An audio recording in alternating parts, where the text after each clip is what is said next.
Welcome to the Agents of Innovation podcast, where we feature conversations with entrepreneurs, philanthropists, and artists. Okay, the Agents of Innovation podcast is here in Guatemala City, and I'm sitting here at Kabel Restaurant with the chef and owner, Diego Jarquin. Diego, welcome. Hi, Francisco. How are you? I'm doing well, Diego, and I'm so glad we can do this. Diego, you're obviously the chef and owner of Kabel Restaurant here in Zone 10 in Guatemala City. This restaurant sits atop the 10th floor terrace of the Sixtino II medical building. And I know that you were born and raised here in Guatemala City and were trained in culinary school in Peru. That's right. And you just turned the ripe old age of 32 years old. Yes, it was my birthday last week. Yeah, so happy birthday. I was here you. at Kabel to help you celebrate it with a lot of other people. We had fun, yeah. You had some great live music, which you tend to have here from time to time, so that's pretty fun. Yeah. You know, it's a fun place. It's a nice terrace with a great view of the city. Music makes it a lot better always. So Yeah, for sure. Well, we're sitting here in a beautiful room atop Kabel with a lot of bottles of wine, and I understand that in addition to being the chef and owner of this restaurant, you also are involved in representing a lot of wine companies. Yeah. Well, we have a company that represents 3 wineries from Argentina and 1 from Chile. Actually, I have a bottle right here that we can share. So That's awesome. What is this bottle, and where's it from? It's from Argentina. The winery is called Luigi Bosca. It's one of the most representative wines of Argentina. They are involved in the evolution of the wine industry around Argentina and promoters of a huge movement that has been going on down there. So That's great. Well, let's crack it open. Yeah, it's a really representative winery, and I would like to share it with you. What part of Argentina did you say? Mendoza, Argentina. So, one thing. Yeah, keep go talking. ahead. I'm gonna open it. Yeah, go ahead and open it. One thing that I've noticed being here in Guatemala is that you actually find a lot more wines, particularly from South America, that people enjoy here. And it's funny because almost 2 years ago now, during one of my birthdays, much older than Diego, I actually in Orlando, I had won through a charity, sort of one of these silent auction type things where you win but you're paying for it. But I had a really good deal, and they did a wine tasting at a place called Total Wine, which is a nice brand in the United States, and they sort of. Some people might know ABC Liquor and others, but this is sort of one of those competitors. But I didn't even know that Total Wine does all these wine tastings. And so then they gave me an option of what type of wines I wanted, and we went with wines of the Southern Hemisphere, which in my mind, I was just thinking South America, but then it also included South Africa and Australia, New Zealand, and anything in the Southern Hemisphere. But what's cool is when I got down here to Guatemala, and I look around, there's a lot of wines from Chile and Argentina and places in South America that are, because in the United States, we tend to, when we look abroad, we tend to look to Italy and France and places like that. Yeah, but of course we have Napa. Right? Wines are divided in the old world and new world. Yeah. So everything in Europe is called the old world wines, and the new world is basically. But Napa's the new world, right? Obviously, yeah. And I know that I met you. By the way, it's funny. We met. Cheers, man. Cheers, my friend. Cheers, guys. Cheers to the Agents of Innovation. Yeah, that's good. Yeah, it's a nice Pinot. Wow, nice Pinot. Yeah.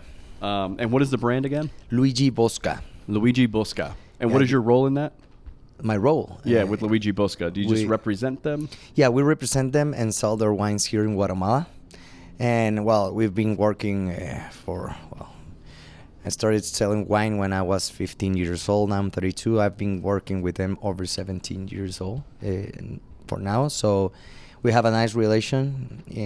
In fact, before the pandemic and all this craziness started, they invited me to cook in Argentina and Uruguay. And we were down there, having fun in the vineyards, and then moving to Uruguay and meeting with other chefs and doing this gastronomic adventure. It was really cool. That's cool.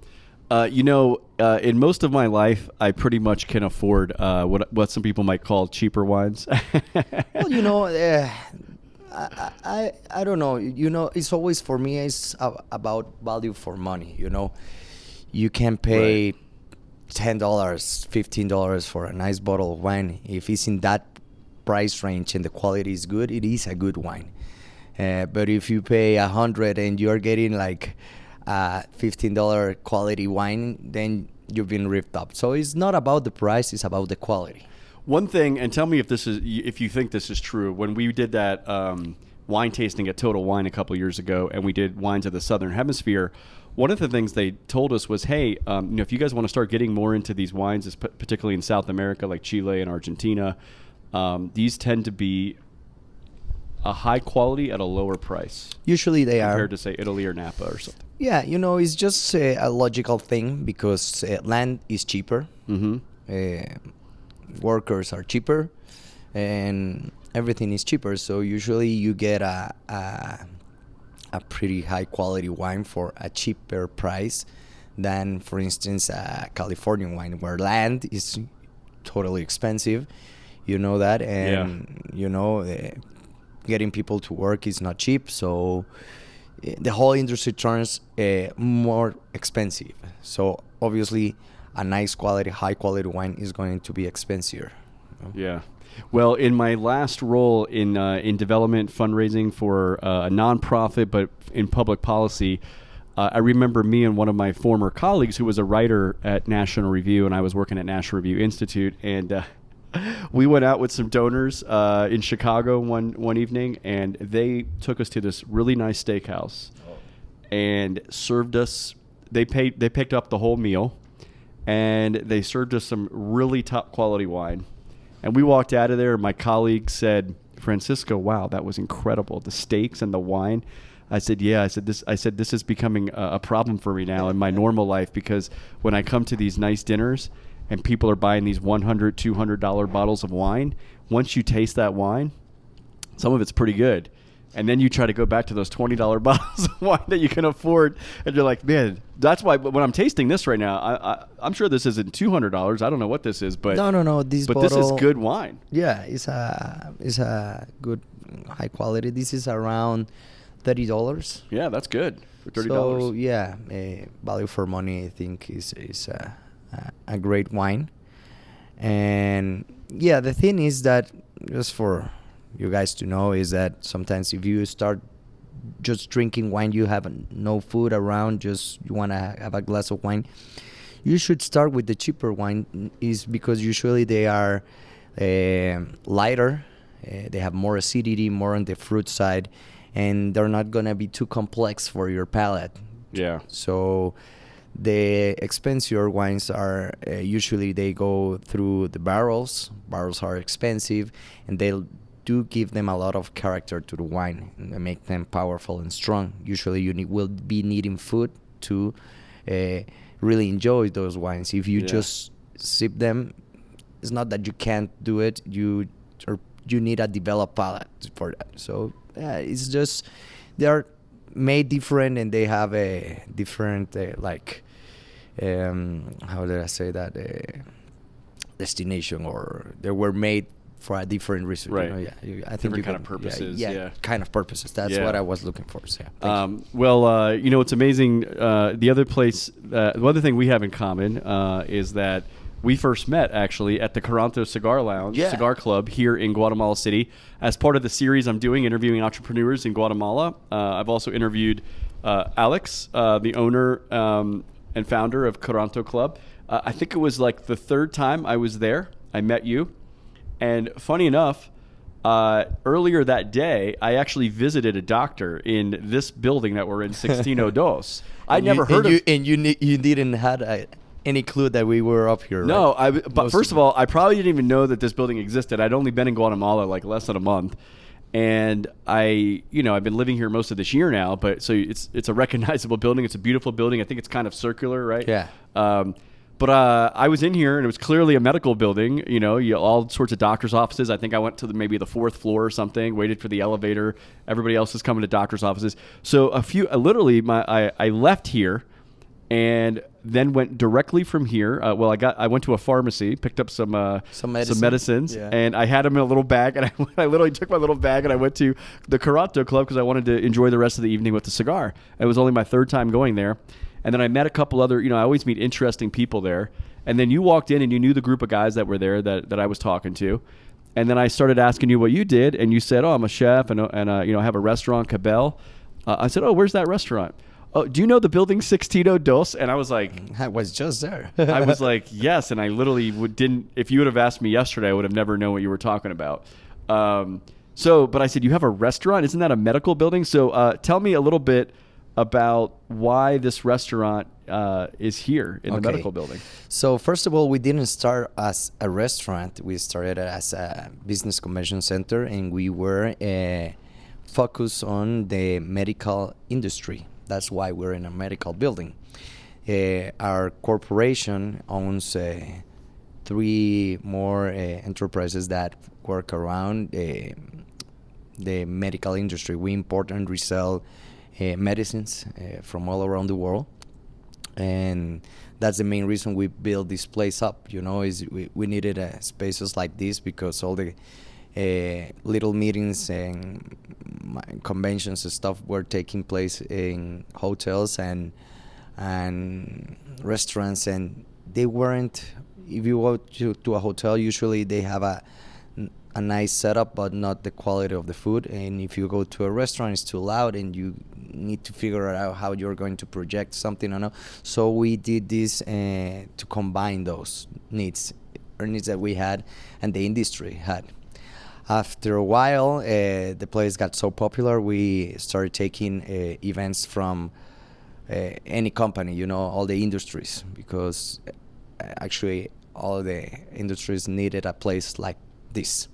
We own 13 salons or meeting rooms that have different sizes, and all with totally equipped with audio and visual and everything that you might need to have. That was in this building? It's in this building. Yeah. We own the whole floor, the 10th floor and part of the 11th floor. So, yeah, and we were doing great until the famous pandemic started, Yeah. and all the meetings went to a digital state, and there's no more, or there are just a few meetings that are with people around.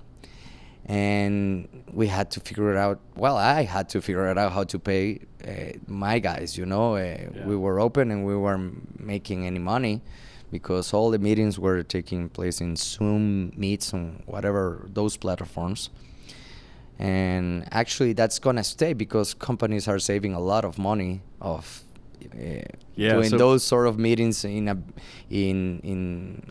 virtual platform instead of spending money in places like mine, So, yeah, my main salon, I turned it into a nice restaurant. Actually, next month we are turning. Well, it's going to be the first anniversary of the restaurant. Of the restaurant, because the model here was not a restaurant that was really open to the public like you would go to a restaurant. No. It was just for people that would reserve meeting space. Yeah, that salon is pretty big, and you can launch a product there. For instance, there work mobile phone companies that launch some of their phones here. They invited 400, 500 people, and we served them, and that was the 400 to 500 people.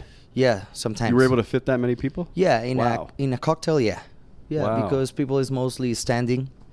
So with the terrace and the salon, you could fit around 400. And that's nice because, somebody like me, I've gone to, I don't know how many conferences and events and business meetings that are in hotels, and, some are better than others, but the quality of the food, it's the standard chicken dinner that you get everywhere else, right? So here you have a top chef who, is making some pretty good stuff, and we're going to get into that in a few minutes. Cool. Now, your father, your family's like in the medical industry, pharmaceutical industry. That's right. And so, is that what kind of gave you the idea to do, just having some knowledge about the medical industry to serve them? Well, actually, it was about also combine our interests because, when I said I'm gonna be a chef, I want to be a chef. I'm gonna study cuisine. We're like, okay, and my dad is sort of like, okay, and what's gonna happen with everything I built? And he said, you don't need to be pressured. It's not your responsibility, but I would like somebody. So that's how we started to think how to combine our interests, how my career, my expertise, and my world, that is wine and food, cigars, liquors, and all this stuff, could work also with the pharmaceutical industry, and we found this as a perfect combination. Actually, the companies or the corporation grow a lot because of this. It really worked, So it was a nice way to work together. Yeah. Okay. So I'm going to go back now. We're going to take a little. We're going to go a little back in time. You were born and raised in Guatemala City. Yes. Now, what was the first job you had in life? Oh well, I started. My grandma makes jellies. She still does in a wooden. How do you say, stufa stove? A wooden stove, like yeah, a brick stove kind of. Yeah, it's just artisanal. I don't know how to say that. Is it like the oven you have outside here? Yeah, but it's just and so she does these jellies, and I start selling them in my school. I sell it to my teachers when I was 7 years old. That's how I started making money. I had money since I was a kid. Even my first time I took a girl to the movies or something, my dad was like, "Do you need money?" I was like, "No, I have money. I have my own money." And then when I started to grow older, I started working at my dad's office, just making, packing all the medicine, sort of that. After I got out of school, I went 4 to 5 hours to work at the office, and he paid me 5 quetzales for the hour. How old were you? I don't know. I was like 10 or something like that. Yeah, wow. So working hard, helping. That was your grandmother with the jellies? Yeah, first the grandmother. When you were like 7? 7, yeah. And then at 10 years old, helping dad pack the boxes? I sell jellies for like 2-3 years, and then I started doing that. I like it to make money. My dad encouraged me that, and once you get the taste of the money, you see you can buy stuff with it. You're a child, but you can buy candy, something like that. You feel cool, So you understand that hard work can actually pay off. Yeah, obviously. And the first time I sold a whole box, because it was my dad who financed that box. He told me, "Okay, I'm gonna pay for the first one, but you're gonna pay me back." These they cost, I remember, they cost me like 15 quetzales, and I sold them for like 20. So I was making $5 out of each jelly. And after I sold 24, I was like, okay, I got a lot of money, because the time that he gave me the box, he gave me 10 quetzales to go to the cafeteria at the school. And then when he came back, he asked me, "What did you do with the 10 quetzales?" "Oh, I bought this, I bought that." "Okay, you're gonna sell these jellies, and you're gonna make a lot of money. If you like what you did with 10 quetzales, imagine what you can do with all that money." Yeah. I sold 3 boxes in the first month. First month, yeah, I went nuts. Wow, that's incredible. So you learned the value of hard work and the value of making additional money.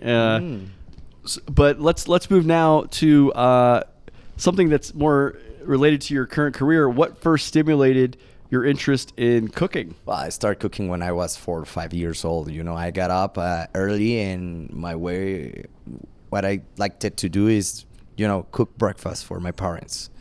And then most of the Sundays we had like a barbecue with my dad or my uncle. I started cooking around. My mom cooks a lot. My dad's family, we owns a lot of restaurants. So this comes in the blood, it just happened to me. And I didn't like school. When I was like 15 years old, I took the decision that I was going to study cuisine. Then I wanted to become a chef. So that was it for me. I just ended school and went straight up to Peru. I just turned 18 when that happened. So I moved to Peru, went to Le Cordon Bleu. That is a French academy that has schools all around the world. But it's Is it Le Cordon Bleu? Is that, Le Cordon Bleu, yeah. Is that a restaurant no chain too, or no? No, It's no, it's just a culinary. Culinary. I've definitely heard of it. What? I've definitely heard of it. Yeah, there's like 3 in the States. Okay. Yeah, and it was considered once the best around the world. So yeah, it's a well-known academy. And It's Peru a has good, an amazing culinary and scene, right? combine that with the Peruvian whole culinary scene and everything that's going on down there. It's just developing and growing, and it's amazing. So I thought and they speak Spanish, and they had a lot of things in common with us. I love Guatemala since I was a little kid. I really like to be here. So I thought, okay, I need to go to a place that is going to give me a better preparation that I can get in Guatemala, but that has to be like related because I want to come back. Right. So I need something that is similar. So that's why Peru, it has that culinary history that is amazing. The Cordon Bleu, they speak Spanish. They were conquered by the Spanish. They had a pre-Columbian More Inca, less Maya. Yeah. So yeah, but so there's a lot in common. So Right. I thought it would be a good idea. I visited Peru in 2019 with a few friends. We were there for 9 days. Went all over. Let's see, Lima, Cusco, Machu Picchu, and then we went down to Puerto Maldonado in the Amazon area. That was fun. But I'll tell you, I've now visited 20... Iquitos. Huh? Iquitos is in... Iquitos. Iquitos? I don't know. In the Amazon? You say Puerto Maldonado? Puerto Maldonado. It's very close to Bolivia, like just very far down in the south part of Peru. We took a flight there from Cusco, about 45-minute-hour flight, little small airport. Okay. But anyway, it was fun. But I think I've been in about 24 countries now, and people ask me, where's the best food? I can tell you that I thought it was in Greece in 2015 when I went there. And then in 2018, I went to Israel, and Israel's right up there. It's hard. I really like that Mediterranean-style food. But 2019, I went to Peru, and let me tell you, the flavors in Peru, there's no more flavorful food in the world that I've been to yet than Peru. And then when I met you and I learned that you did culinary school in Peru, I thought, okay.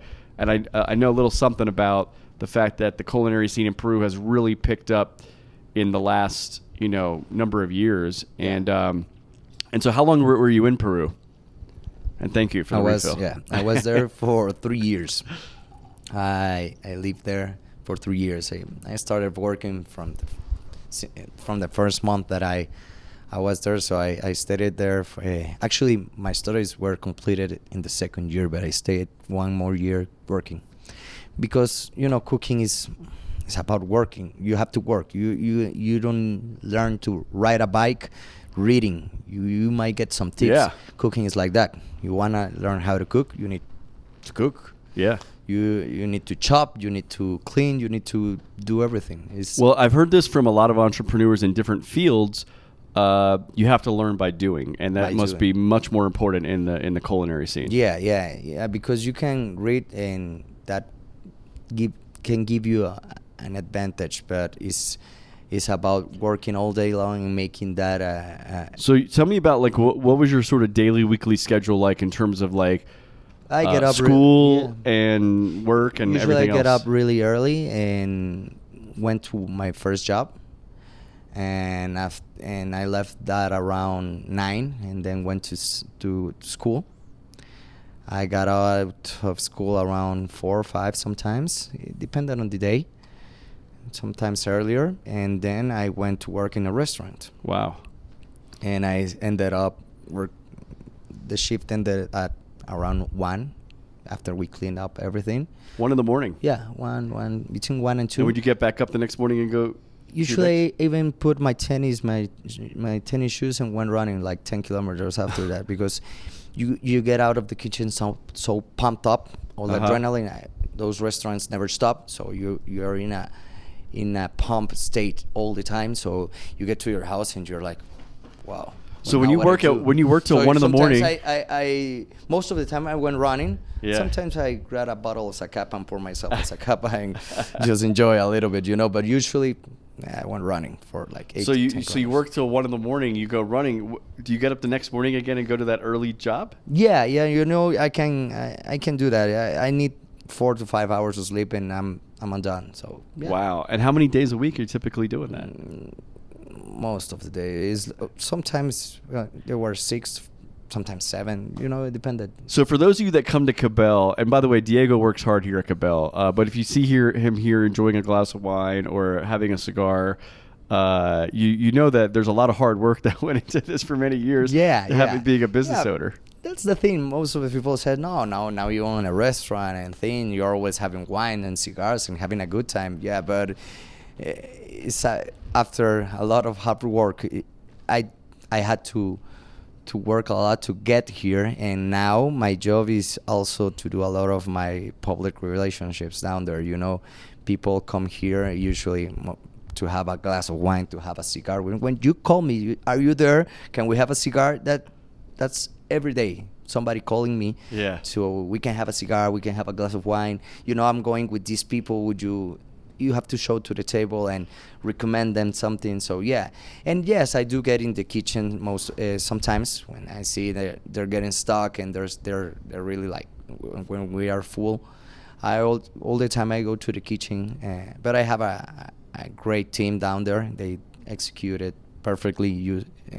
And usually when I get into the kitchen, it's just to organize them, help them a little bit, just let them how do you say that, untie a knot. They're like a knot, and you just untie that, and I can go back outside.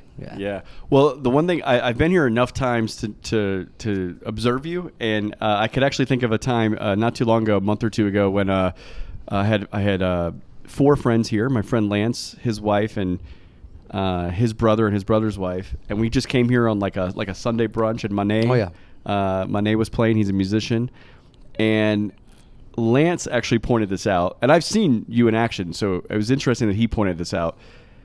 So, of course, it's Guatemala, and I think it was August, so it's the rainy season, and it could be a beautiful day, and then all of a sudden, boom, there's an hour of rain, and you have a nice outdoor terrace, but you also have inside. And we started outside, and then as soon as the rain started, you guys moved us quickly inside. Yes. And then we watched as your team, which must be used to gathering all the stuff outside, bringing the tables and chairs inside, and you joined them. It wasn't like your employees just did it. You were there. You were bringing the tables in. You were hustling.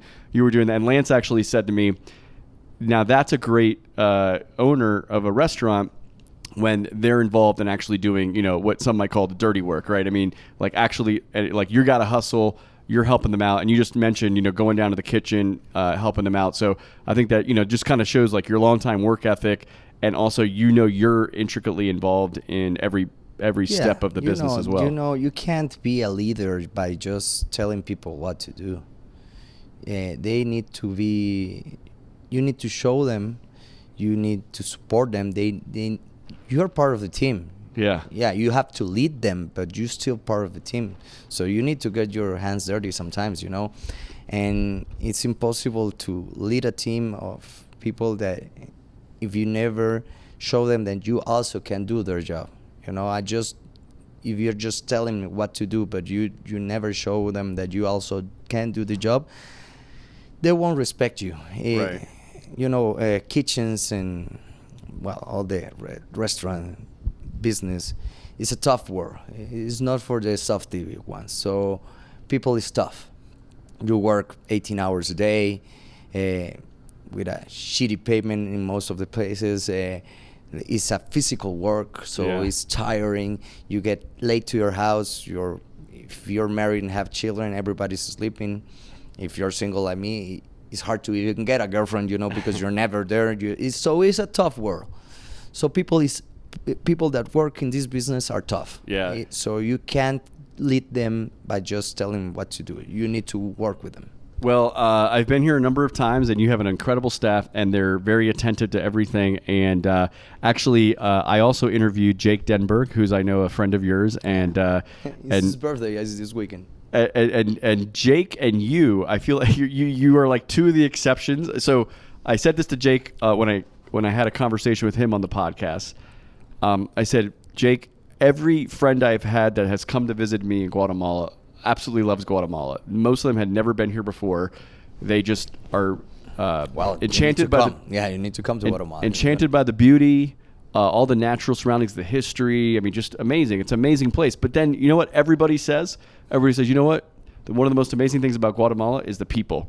The people here are just so warm and friendly and make you feel like family and just welcome you in. We like people from other places. We are like, we enjoy to host people. It's something that I think is a good characteristic of Guatemalans. Guatemalans are fantastic hosts. But one of the negative things that people will say when they come here, most of the restaurant service that they get. Now, I'm going to say this as an American because I think in the United States we're very we have very high standards or expectations on customer service, and I think that's why there's an open tip line, right? There's not like a required tip, but it's expected that you're going to tip 15 to 20% on most things. Some people Guatemala will tip is higher. 10. Yeah, Guatemala and some other places, right? It's 10, and for most restaurants, you put it. It's actually just included in the. You don't have to worry about it. Boom, there it is. You have to like write the extra thing. But one of the things I have noticed, so when I talk about that in a lot of places in Guatemala, Americans might say, "Gosh, the service here, they never come over to the table. They never care to talk to us, whatever." But I would say a couple standouts are Jake's and Kabell. I mean, I think it's everything from the moment you enter, where the host greets you and walks you over to the tables, to the waiters, and everybody being so attentive to you. I've come here, even just like the second or third time I came here, they remembered my name. Yeah. Maybe they remembered I was a friend of yours. I don't know, but obviously they will pay much more attention. Yeah. But it was like they remembered. My staff Francisco likes cigars. Let's give him the cigar menu. Francisco likes the artisanal beers. Right? They just that was shocking that they remembered things. But anyway, anybody that's come here, you can see that it's another standard, and it's up to the standard that I think high quality restaurants, not just any restaurant, but high quality restaurants that the United States would expect. So if you're listening to this and you're watching and you're in the US and you're like, hey, I want a high quality place with some good food, come to Kabell in Zone 10 in Guatemala City. And I'm telling you, just ask for Diego. He's probably going to be here, but even if he's not, you're going to get great service. Yeah. Thank you very much. I really appreciate it because it's a lot of hard work, and I'm glad to hear that it's paying off. And yes, I think Kabell stands for a lot of stuff, and one is the service, and that's why you see me on the floor all the time with my radio, just picking on them. Always got the earpiece in. Yeah. I'm just always speaking on them, and I usually apologize to him because I'm a pain, where, and really that's part of my job. And I tell them, you know what, it's part of my job to make sure that you're making your job better than everybody else. Yeah. And ultimately, at the end of the day, that's going to help business, right? Yeah, so obviously. They're gonna and them, and they'll see it. And the thing is, you mentioned the service in the States or in Europe is different. You know why? Because people that works in the industry usually is like you and me. It's a huge difference here. The social class and the education of the people that usually works in this business is not the same as you and me. It's not people going to La Marroquin where you work that's serving you. But in the States and in Europe, people that's studying in La Marroquin might be working at restaurants. It's a huge, huge difference. Right. So I have had the opportunity to see the world, to travel, to work in Peru, in Spain, and in sort of places. So I need to somehow figure out the way to make them work like that. But they have to imagine it. They're doing it because I teach them, I show them, or I ask them to do it. But they have never had the opportunity of actually being in a Michelin star restaurant and having a meal. Yeah. I've worked in a place like that, and also actually I eating in places like that. They haven't. So it's a huge difference. It's a cultural thing. Sure. So it's a lot of hard work. Speaking of Kabell, spelled Kabel, where did you come up with that name? What does it stand for? Actually, Kabell was the name of the main salon where the restaurant is right now. And Which is the name of the salon that happened to Kabell. be the name? Yeah, look, we started this place called CM, Centro de Investigación y Educación Médica. We were, like I told you, focused on the medical industry. After 4 years, we expanded, so we couldn't call ourselves CM anymore. So we started to just throw names. Centro Convenciones, what? Business Convention, what? And I think it was me that said, okay, our main salon is called Kabel. Centro Convenciones Kabell. Well, you know what? That sounds sort of good. And Calomte Kabell was a queen, a Mayan queen. And it was... Mayans were a lot of... they were sort of machistas. I don't know how you say that in... Yeah, they were very masculine. They were chauvinistic. Yeah, so most of that's a the negative way to say it. important people were men. Yeah. But in this case, Calomte Kabell was even more important than the She king. was like the Cleopatra of the Mayans. Yeah, you could say that. She was a warrior, and like she was like Cleopatra meets Joan of Arc. sort of, yeah. So she, See me applying my imperialistic. when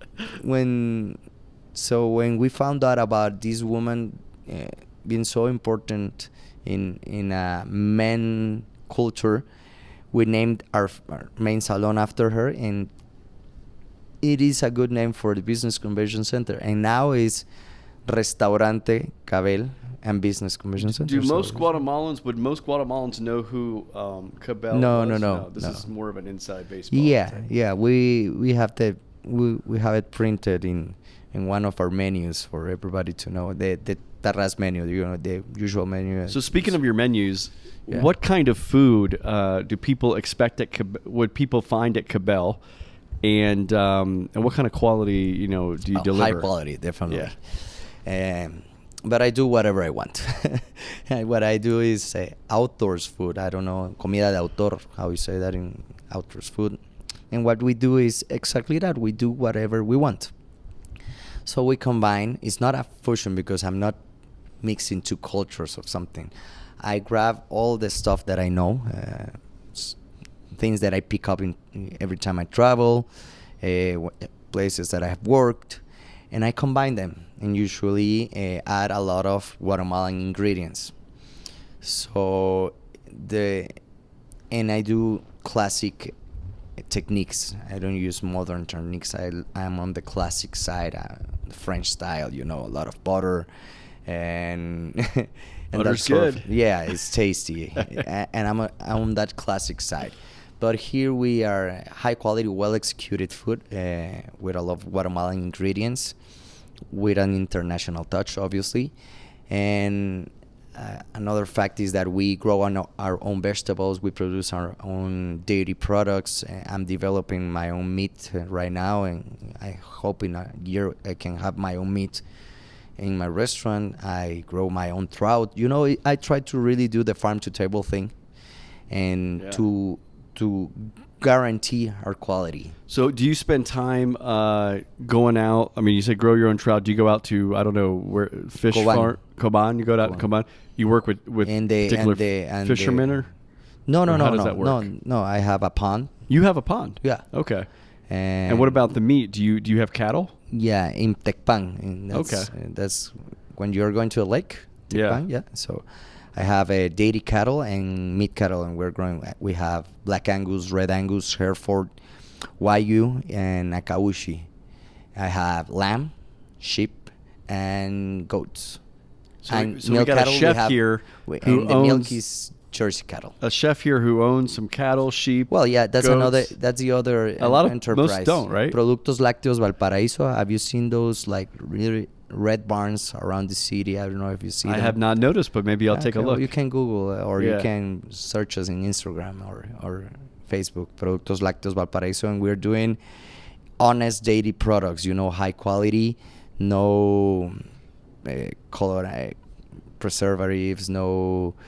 I don't know how to say, well, as it should be.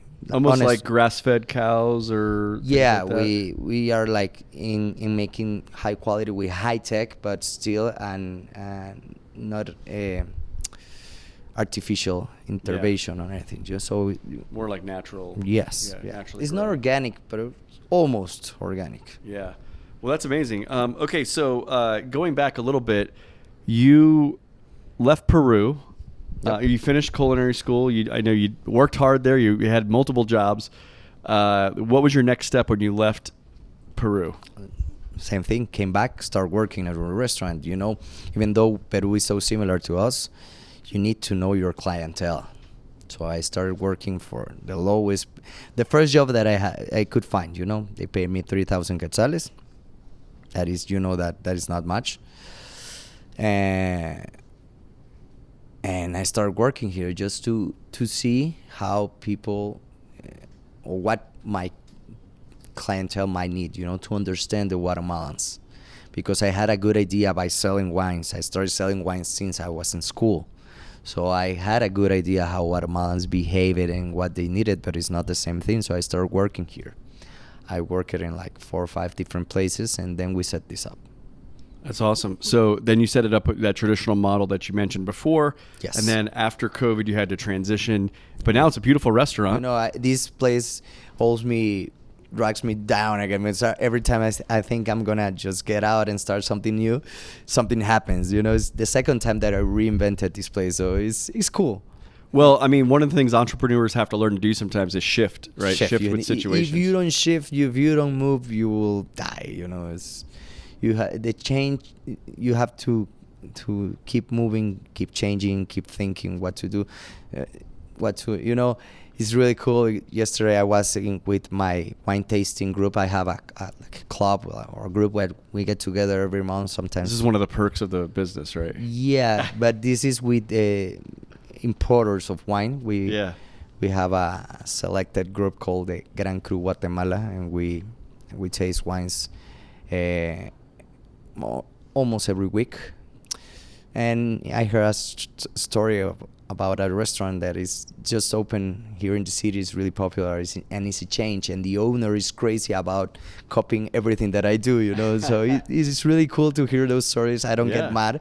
I'm like, okay, I've seen a lot of copies of a lot of stuff, and I'm like, okay, we're doing it the right way, because if people think that they need to copy our style because it's working, So you must be doing something right if other people are trying to copy you. So it's a form of flattery. And it's cool because I'm really creative, and ideas just keep popping in my mind. So it's like, okay, now I'm gonna do this. I'm gonna change the game again. It's cool.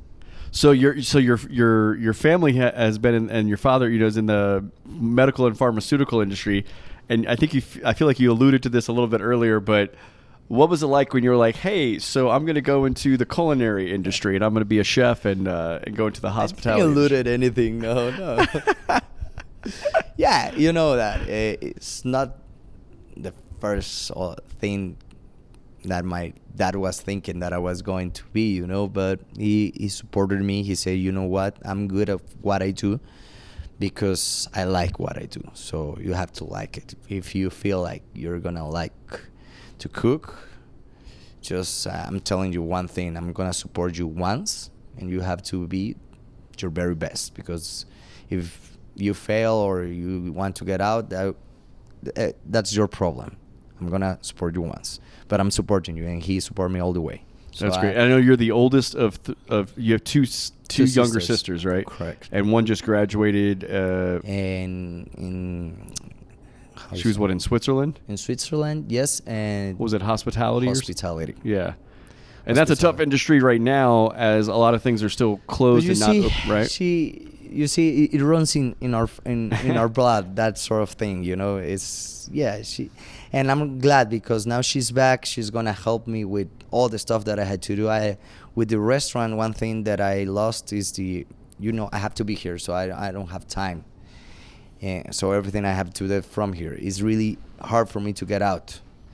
And some of the ideas and some of the stuff that we want to develop needs somebody taking care of stuff outside here. We want to develop a lot of stuff in our farms in Petén and Cobán and Tecpan. So now I'm really happy that she's here because she's actually going to help me a lot. Oh, that's good.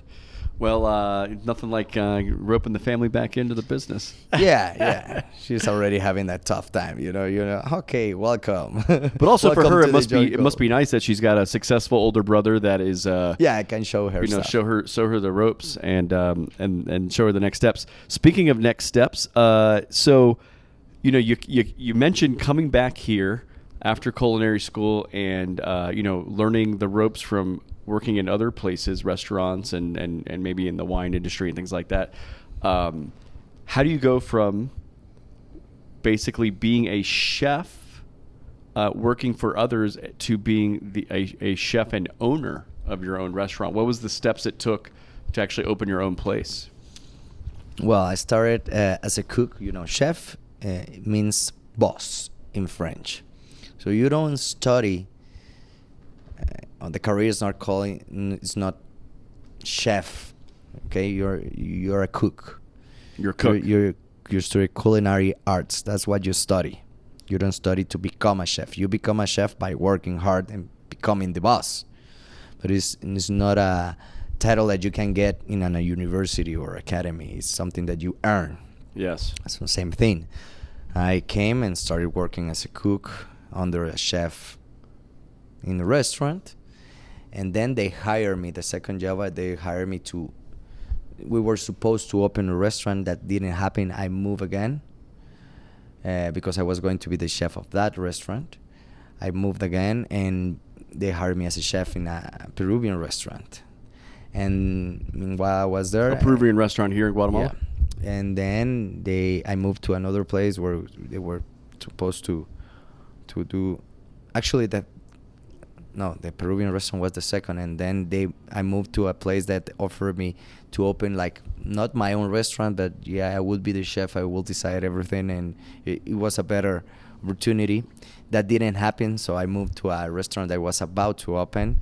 It was really funny because they were a week from opening and they didn't have a menu.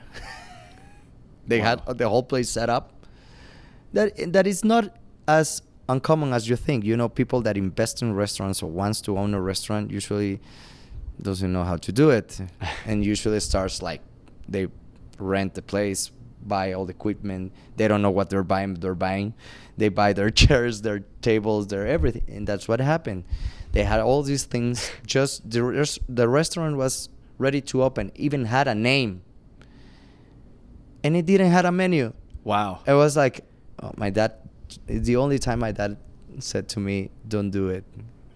When I told my dad I was going to take that job, he said, "No, man, that sounds like failure. I don't want to see you fail." And that actually encouraged me more. Man, I blew it out of the sky. I made a simple menu. The kitchen was badly designed. The equipment wasn't good. I had most of the places that I work, I had everything that I needed. There I didn't have it, but it made me think more, so it was actually nice.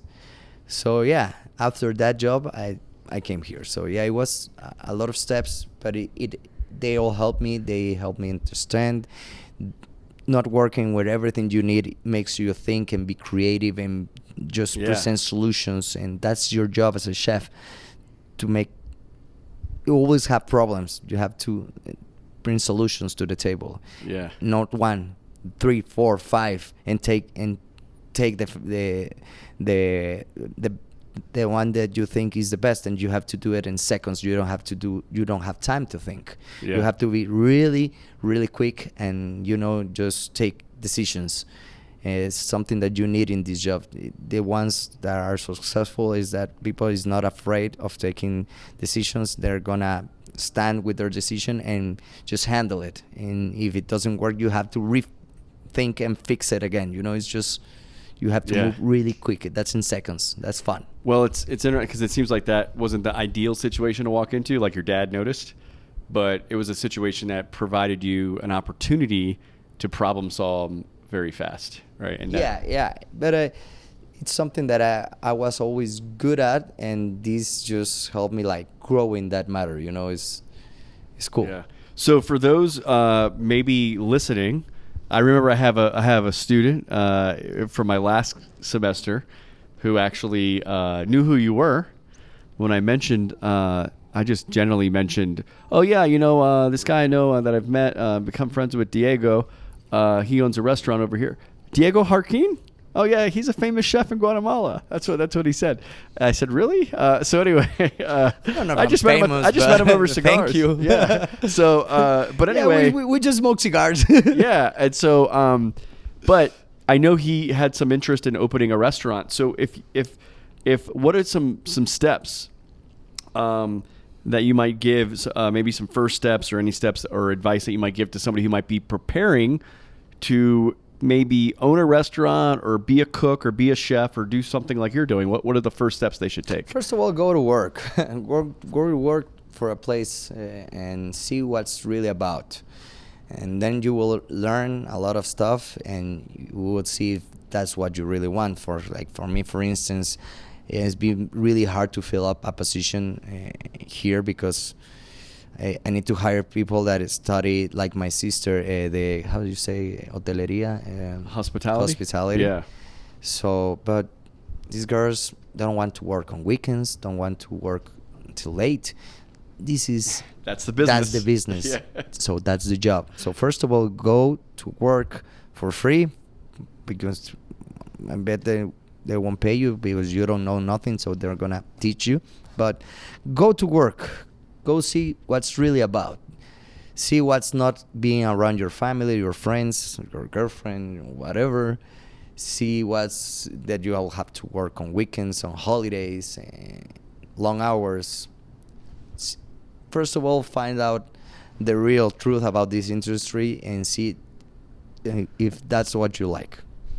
After that, decide if you want to be like a chef that goes around the world or if you want to have a restaurant, even though if it's not in Guatemala, but you have to get to know the clientele of the place where you want to have a restaurant, because it's like, for instance, Chinese food. If you try Chinese food, you can find out about the identity of the country because they adapt. So you can try egg fried rice in any country and it's going to be completely different. It's going to be seasoned and prepared as the people that lives there likes. So that's what you need to do. Find out what your clientele likes and see what sort of place would you like to put. If you want to make money with food, like in Guatemala, you need to go to a cheap raw business because Guatemala is not the most of the popularity doesn't have much money, so the money is down there. Yeah. But if you want to be chef and have a culinary, you can't do that. Maybe that's something I aspire. I need to do a lot of business because in the fine dining you don't make a lot of money, but you like develop your career. You develop as a chef, and it rewards you in so many other matters. So it depends. You need to think what would you like and who are you going to be taking care of, like clients, Yeah. So Diego, you're still a very young man, but is there anything that you've contributed to Guatemala's culinary scene or hope to? Like I told you, just by opening my restaurant, I've seen a lot of changes around. So I didn't own a restaurant, and I was already in the, like your student mentioned, I don't know if I was famous, but I was on the... You were known. I was sort of known. Yeah. And now that I open a restaurant, a lot of things happen and change around the business. And I know that for a fact because, like I told you, I've been selling wine, so I have like a way of telling. And, it's a small country. You find out who is copying, doing stuff. Guatemala was going through, I think... everybody was fighting for being the cheapest and trying to do a good experience. I said you can't be cheap and do it just fine, So I said to myself, this is a high quality place. It's in the rooftop of a building that says something already, Yeah. You are above everybody. It's a beautiful view up here. I mean, we're actually inside right now, but you can be outside. And actually, even in the inside here, people can't see it on the camera, but I'm looking at windows all around, and You got a nice view. So You got a nice view. And I had Villeroy and Buck. You know, I had everything high quality. So I needed to do some high quality stuff.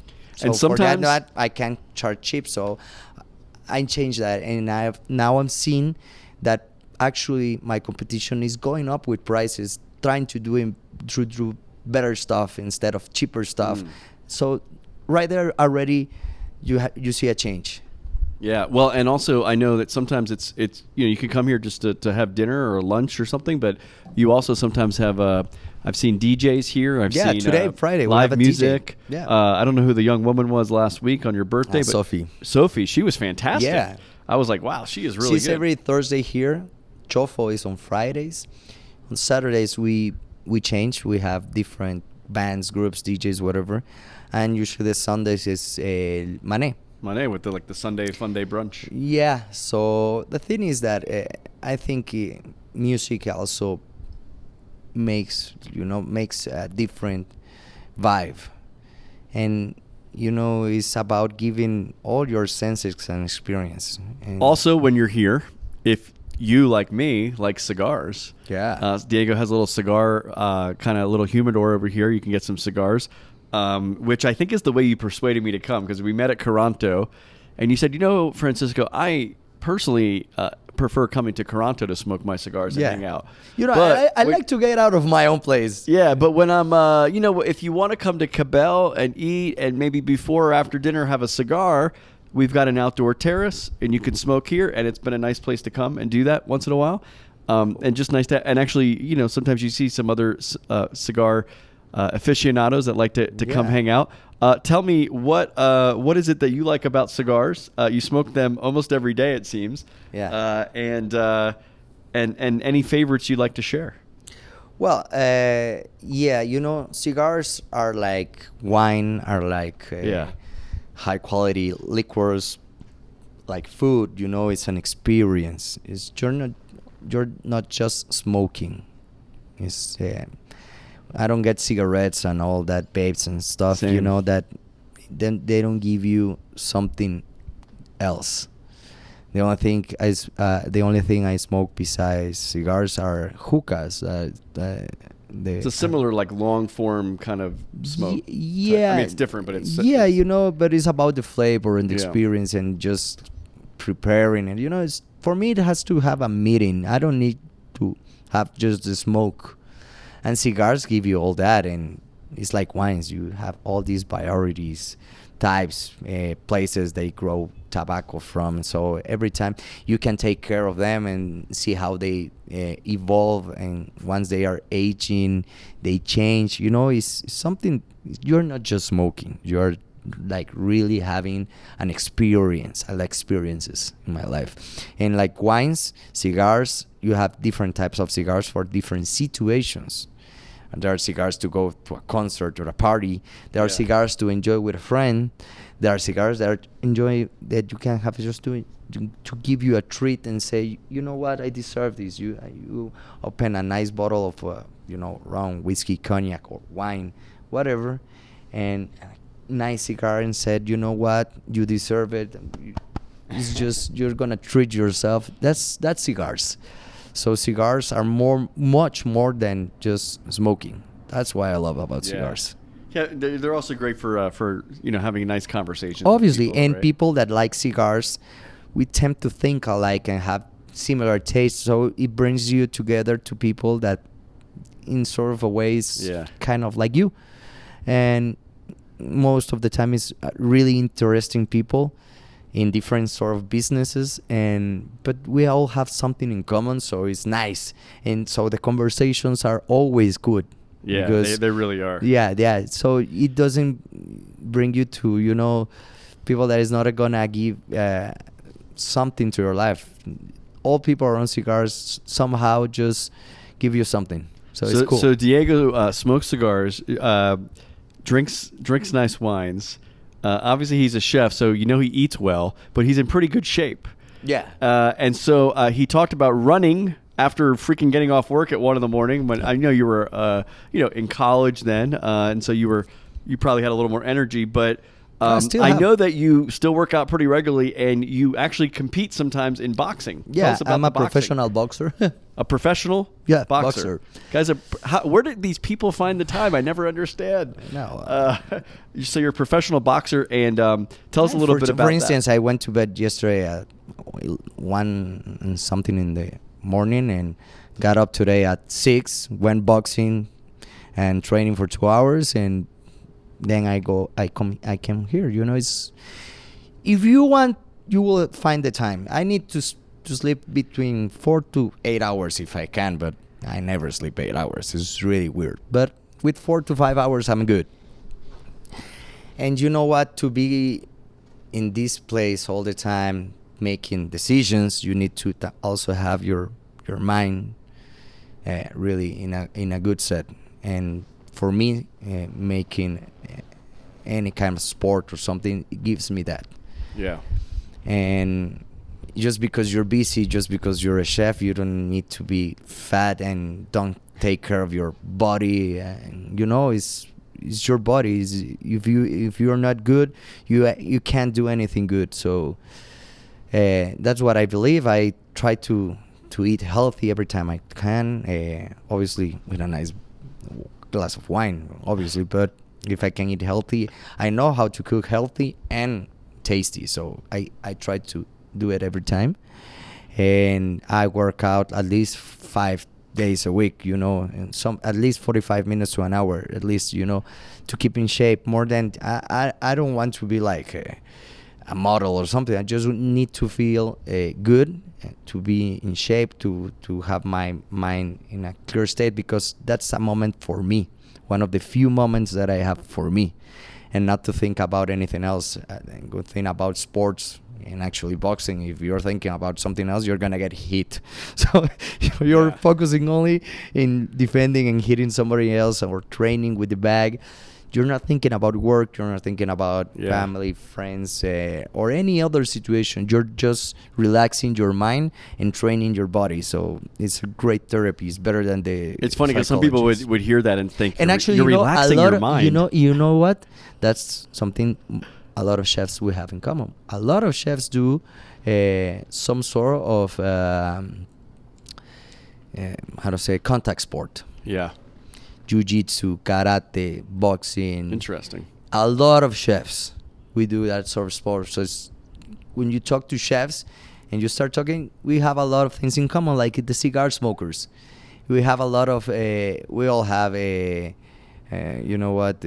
how's compulsive disorder and stuff. We have all stuff, you know, and some of the things that we most have in common, we like contact sports. That's interesting. That's interesting, yeah. Well, and also people think of boxing, and it's obviously very grueling. It's a contact sport, but it's a sport of the mind as well. Obviously, it's more about your head. Once you lose your head, you lose your fight. Yeah. It's an art, you know. Obviously, you're being hit and you're hitting. You have to think. It's just not about throwing punches. The other thing I liked what you said, I grew up playing very competitive junior tennis, and then I took tennis into my adult years and played. And I remember just, 5-10 years ago when I was playing a lot of tennis, I would get off work, and I'd go play. And it's like you worked all day and then you play tennis. But what I loved about it, kind of what you just said, when you're playing tennis or boxing or whatever it is for an hour or two or however long you're out there, you totally forget about everything else. Yeah. You forget about the day. You forget about deadlines. You forget about whatever. And it's just you're in that moment of the sport. And it's just, I actually don't even realize it. And then I remember like the next day or later that night, I'd be like, where was my mind for those 2 hours? Like I totally forgot about No, the your world mind existed. is not there. You're just you're just doing your thing, and that's the good part. You can be physically tired, but once your mind is resting, your body just responds, reacts. If you have a tired mind, everything is just worse. Everything's tired. You don't see solutions. You see problems. Your body is tired because your mind is tired. So having a healthy and clear mind is much more important than going to bed. Yeah. So that's why I usually sacrifice my bedtime or my bed hours for sports. Obviously, every time I can, I try to just sleep a little bit more. It's not, yesterday I couldn't get up, so why? Right. So, you just have those days you got to sleep in. So I just sleep. Yeah. Well, that's incredible. All the things you're doing. So, last couple questions here, Diego. You've been so generous with your time. What opportunities you've again, you're still a very young guy, but what Guatemala, from what I've seen and experienced, and then a lot of the people I've talked to, I mean, obviously there's been a lot of changes in Guatemala in the last 20, 30 years. But what opportunities do you see for other entrepreneurs especially for those in Guatemala? Well, in Guatemala, there's a room and opportunities in every corner. I think Guatemala is full of opportunities, and I really would like to encourage people to see that Guatemala is a great place to live, to work, to develop businesses. I know your podcast is about entrepreneurs, but actually I would like to make a reminder that great companies need great employees also. So preparing yourself to work for companies is not always a bad idea. But and talking about entrepreneurs, I think there's room. I think you have to really pay attention to the sometimes obvious stuff. It's not only about what you would like to do, it's about what your clientele is willing to pay for. So remember that, because a lot of people says, oh, I have this great idea. I saw it in, I don't know, someplace in Europe or Asia or something, and I think it might work here. Okay, yeah, but no, we are not alike. So think about that. I think there's a lot of things that Guatemalans need and sometimes need to go out to get. So there's room for that, but you need to think about who are you going to be selling, attending, whatever you do. So pay attention to those obvious details and work hard. Nothing comes for free. You see my fancy life on the Instagram, and because everyone's got a fancy life on the Instagram. When you just mentioned that, I smoke cigars, drink wines, nice quality liquors, and but in the other hand, I have to work 16 hours a day. I don't get to see my family. So there's always sacrifice. That's what I mean. So work hard. Nothing comes from free. So that's it. Yeah, that's good. So one of the last things I wanted to ask you was, so we talked about Guatemala, but obviously you lived abroad in Peru for a few years doing culinary school. I know you mentioned traveling a bit. How much have you traveled in your life, particularly outside of Guatemala, and what have been some of your maybe most interesting experiences? Maybe you've traveled for food, or you've learned things about food and hospitality. But what can you say about what travel has added to your life and what you've brought back to Guatemala? Every time you get a chance to travel. It opens your mind, opens your world, opens your eyes, your universe, everything. If you are stuck in the same place, you will be blocked. There's a lot to see, and you can grab, like I told you, great ideas and see if you can adapt them and turn it into a good business or an important part of your business. Like, for instance, the service. The guys that work here, they usually are, at first, when they start working with me, they are really mad at me because they don't understand. It's not their problem, but I've seen different. So I can take that and push them to be better to that. For instance, that's a great example of what traveling can do for you. Yeah. I understand I don't have the same. I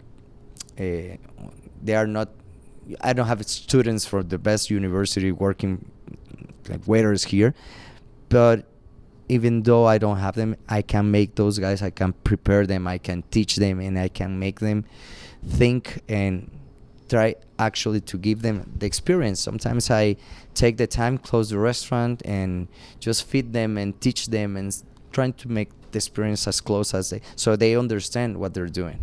So that's one thing about traveling that can help you. And then I wasn't a fan. I'm still not a great fan of like molecular and modern techniques in cuisine, for instance.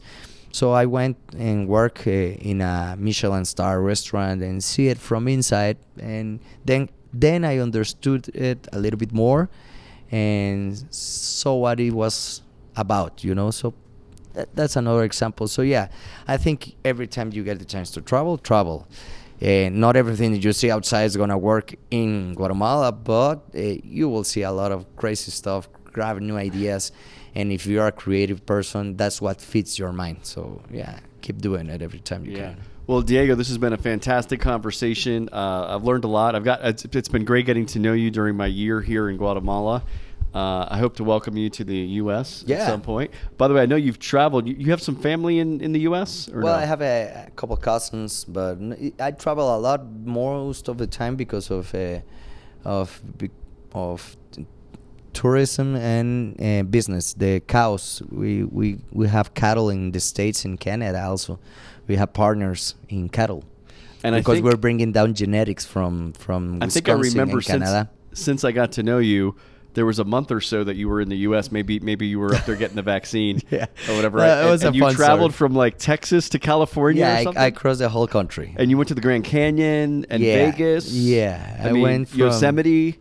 You literally I remember watching your Instagram that month or whatever, and it was like, this guy is going to like all the coolest parts of the U.S. right now. It was great because actually I hadn't the time to travel, or I didn't even have the time to grab a cigar in Curanto because I was just taking care of this business, trying to bring it back up. And my dad comes to me and said, "Do you want to get the vaccine?" Obviously, okay, let's go to the States.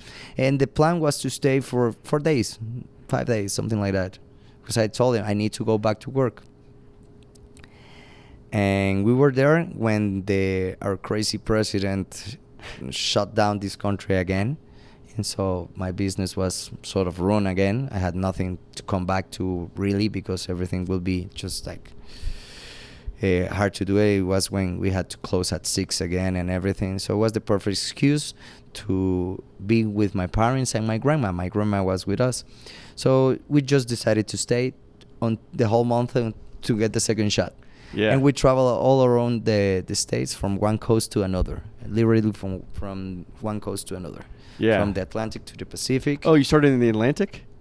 Yeah. Or you started in the Gulf of Mexico, you mean? Like Houston? Yeah. Yeah.